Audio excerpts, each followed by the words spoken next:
Africa-Vie. L'Afrique donne son avis.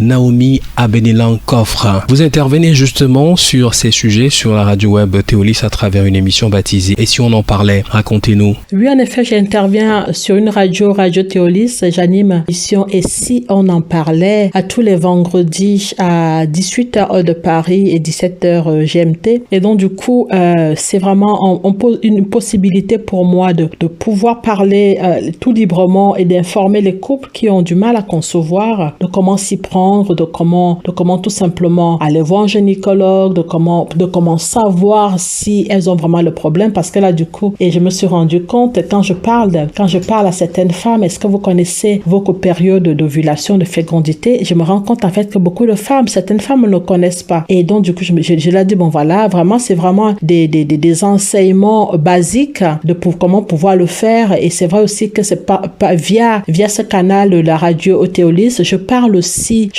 des anges gardiens, les anges gardiens qui pour moi sont véritablement c'est des êtres divins qui me tiennent, qui me maintiennent et qui me mettent vraiment en direction, en lien direct avec Dieu, parce que comme beaucoup de gens le savent et comme je le dis toujours, chaque être humain a un ange gardien dès sa naissance, et cet ange gardien-là est vraiment tenu à nous accompagner jusqu'à notre mort, et il est vraiment là pour être à notre service, pas parce qu'il veut, mais parce que tout simplement c'est Dieu qui lui a dit d'être à notre service. Et bien sûr aussi sur la radio Théolis, j'en profite pour parler de toutes ces maladies invalidantes, toutes ces maladies qui font en sorte que la femme ne puisse pas concevoir naturellement, qui font en sorte que la femme puisse aussi, même si elle a dépassé l'âge de concevoir, qui vont faire en sorte que la femme puisse vivre une vie complètement, comment le dire, une vie saine, une vie où elle va se dire que ok, là je peux y aller, là je peux m'y mettre, et véritablement je trouve que c'est vraiment important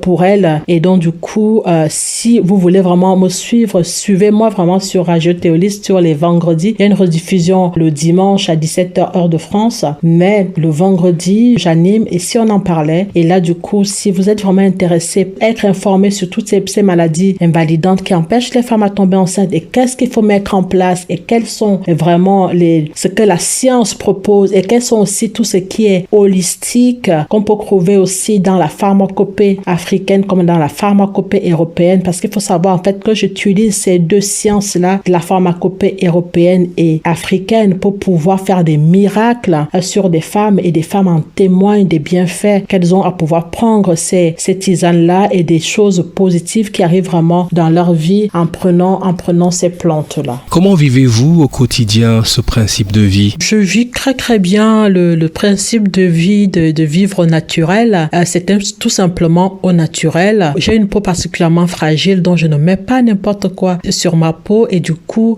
pour trouver des choses vraiment bonnes pour moi, je me suis mise à fabriquer moi-même mes produits avec des huiles végétales biologiques, avec des huiles essentielles, et donc du coup, ma peau se porte super bien. Que ce soit d'ailleurs ma peau, que ce soit mes cheveux d'ailleurs aussi. Donc je me sens super bien au naturel. Comment entretenez-vous votre peau? L'entretien de ma peau est assez simple. Donc pour dire vrai, le savon c'est un savon simple.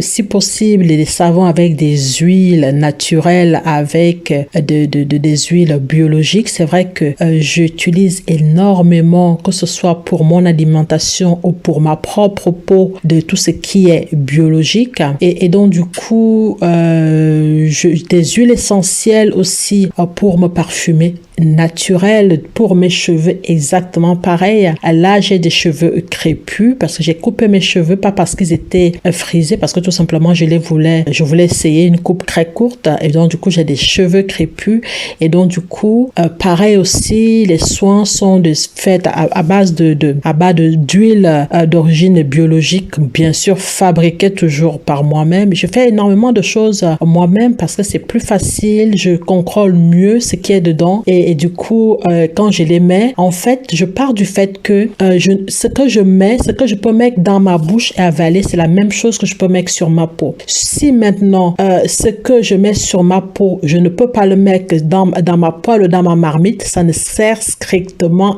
à rien. Donc, les produits que je mets sur ma peau, je dois pouvoir les manger. C'est aussi simple que ça. Vous nous avez confié rencontrer des gens qui ont pratiqué la dépigmentation. Quelle en était leur raison? Il faut savoir en fait que la dépigmentation, c'est d'abord un manque de confiance en soi. C'est aussi une façon de croire que la peau claire est la meilleure. Et beaucoup de femmes se dépigmentent aussi pour plaire aux hommes. Oui, malheureusement, c'est le cas. J'ai eu une de mes filles spirituelles qui me disait que quand elle se dépigmentait, même quand elle arrivait à l'église en retard, les placeurs demandaient aux personnes qui étaient assises juste devant de se lever pour qu'on puisse la mettre là parce qu'elle était éblouissante. Elle était claire de peau. Et ça, j'avais trouvé ça tellement dommage. Et ça se passe dans nos églises. Hein. Ça se passe dans nos églises. Vous allez peut-être partir aussi dans des mariages, dans certaines manifestations. Les femmes vont vous dire en fait que oui, on est venu m'enlever sur ma place pour pouvoir venir mettre une femme qui avait une peau claire parce que tout simplement, c'était les directives. Mettez les femmes qui ont des peaux claires devant comme ça, elles vont attirer la lumière. Tout ça, c'est un leurre. Et donc, tout simplement il faut faire vraiment tout cet enseignement-là de dire à nos filles qu'elles sont belles avec leur peau noire ébène et qu'elles sont complètement, et la peau noire ébène, suffisamment de bien l'entretenir. C'est une peau magnifique, une peau éblouissante. Aussi, malheureusement, il faut savoir aussi que la plupart des personnes qui se dépigmentent aussi, c'est pas anodin. Il y a énormément de maladies. Qu'elles peuvent avoir. Et je sais ici qu'en France, il y a des campagnes contre la dépigmentation pour montrer aux femmes si elles se dépigmentent, ce qui peut arriver, mais tout simplement, cela ne les empêche pas de continuer parce que pour elles, être claire, c'est d'actualité. Et puis beaucoup se disent de toute façon que si je me dépigmente plus, leurs maris vont aller chercher une autre femme. Donc c'est hyper compliqué. C'est hyper compliqué à comprendre. Je crois aussi que c'est le non-amour de soi en fait, la non-connaissance de soi, la non-connaissance de d'où on vient et qui fait en sorte que les femmes puissent s'adonner à cela et que même je sais que beaucoup de femmes m'ont dit vous savez, je n'ai jamais voulu me dépigmenter, c'est mon mari qui me force, c'est même lui qui m'achète les produits pour pouvoir les mettre et je n'ai pas le choix. Et je veux dire quelque part, mais on a toujours le choix. Notre vie, on doit avoir un choix de vie où on a toujours le choix. Parce que là, du coup, du jour au lendemain, quand vous allez faire une opération et que vous ne pouvez plus vous opérer et que vous allez mourir parce que tout simplement la peau est devenue tellement fine qu'on ne peut pas faire des pansements, on ne peut pas coudre. Là, vous saurez que oui, vous avez eu le choix et vous aurez dû peut-être rester avec votre peau noire ébène. Mais tout ça, en fait, elles croient souvent que ça arrive seulement aux autres et pas à elles. Mais il faut savoir aussi que là, on parle de la dépigmentation des femmes, mais les hommes se dépigmentent aussi. Et ça aussi, c'est malheureux parce qu'on trouve dans des couples où ils ont la même crème et les deux sortes, ils sont rouges, jaunes et apparemment, ça doit plaire à certains, mais je sais pas comment ils vivent ça. Et tout ça est personnel, la non-confiance en soi et surtout quand on a des leaders dans certains styles qui se dépigmentent aussi ou qui mettent des choses, tout ça là, et automatiquement, c'est le renvoi à la jeunesse, c'est que oui, la personne qui est claire de peau est belle, alors que tout simplement, nous sommes tous beaux et nous allons tous partir aussi comme nous sommes venus. Merci. En cette journée du 8 mars, journée internationale de la femme, quel est votre ressenti en tant que femme et entrepreneur? La journée internationale des droits des femmes, pour moi, c'est pas une journée de fête. Beaucoup de femmes prennent cette journée comme étant une journée de fête, une journée qu'on doit fêter, festoyer, aller dans les restaurants, s'asseoir, boire. Moi, je crois tout simplement c'est une journée de réflexion. C'est une journée de réflexion, de reconnaître tout simplement que les femmes avant nous se sont vraiment battues. Beaucoup de femmes avant nous sont mortes pour que nous puissions avoir ce que nous avons aujourd'hui. Et donc, du coup, nous devons nous réunir vraiment pour voir quelles sont les actions que nous allons mettre en place, qu'est-ce que nous allons laisser à nos enfants, qu'est-ce que nous allons laisser à nos filles. Et ça, véritablement, c'est ça pour moi la journée des droits des femmes. Comment faire en sorte que nos petites filles puissent devenir les leaders de demain, parce qu'on va encore dire nos filles, moi je suis aux petites filles parce que je suis grand-mère. Comment nos petites filles vont devenir les leaders de demain, comment nos petites filles vont aimer leur couleur de peau, comment nos petites filles filles vont aimer les afros, les cheveux crépus qu'elles portent à la tête, comment elles vont être fières de se présenter en tant que telles, comment elles pourront être autonomes financièrement et à vivre main dans la main avec leurs compagnons sans pour autant vouloir être au-dessus d'eux et véritablement marcher vraiment comme ça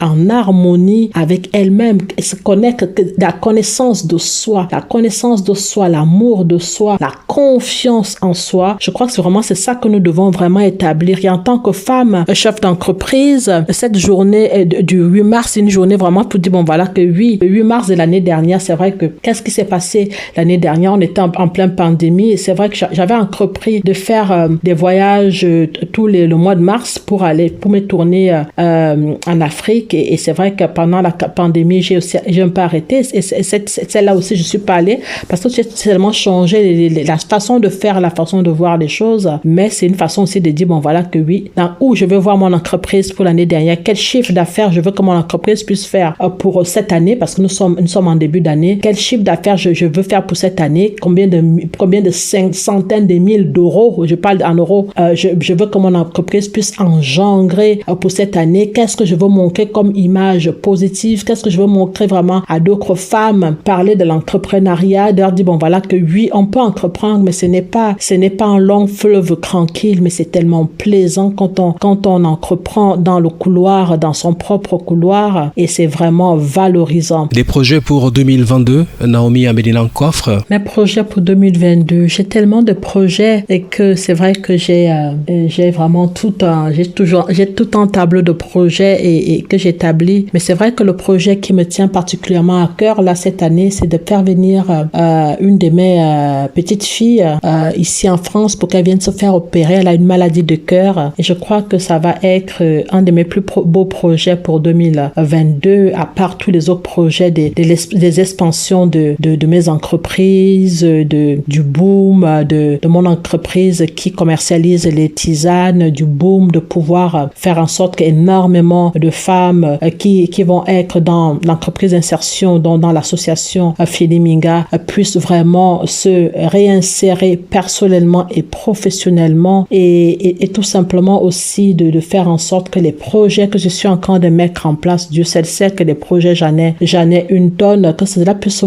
mettre vraiment en place, que ce soit les projets que j'ai ici en France, les projets que j'ai au Sénégal, les projets que j'ai au Togo, les projets que j'ai au Bénin, les projets que j'ai au Cameroun puissent vraiment avoir le jour à la Côte d'Ivoire aussi, la Côte d'Ivoire qui est mon pays de cœur, que tout cela puisse vraiment avoir le jour et tout simplement que Dieu me donne vraiment la santé, parce que moi je parle du fait que quand il y a la santé, en travaillant dur, on peut arriver à ses fins. On peut vraiment arriver à ses fins quand on a la santé, parce que tout simplement il n'y aura pas, même s'il y a des blocages, il faut briser les portes pouvant ancrer et j'y crois fermement parce que je suis fermement croyante et je sais que Dieu fera et pourvoira. Pour finir, Naomi Abedina-Nkofre, votre souhait pour l'Afrique et ses filles et fils? Pour finir, le souhait que j'ai pour l'Afrique et pour les filles et fils de l'Afrique, dont mon souhait le plus fort, c'est pour les filles et des filles d'Afrique, c'est que chacun d'entre nous puisse se sentir chez lui dans n'importe quel pays. C'est vraiment ça en fait. C'est dire en fait que si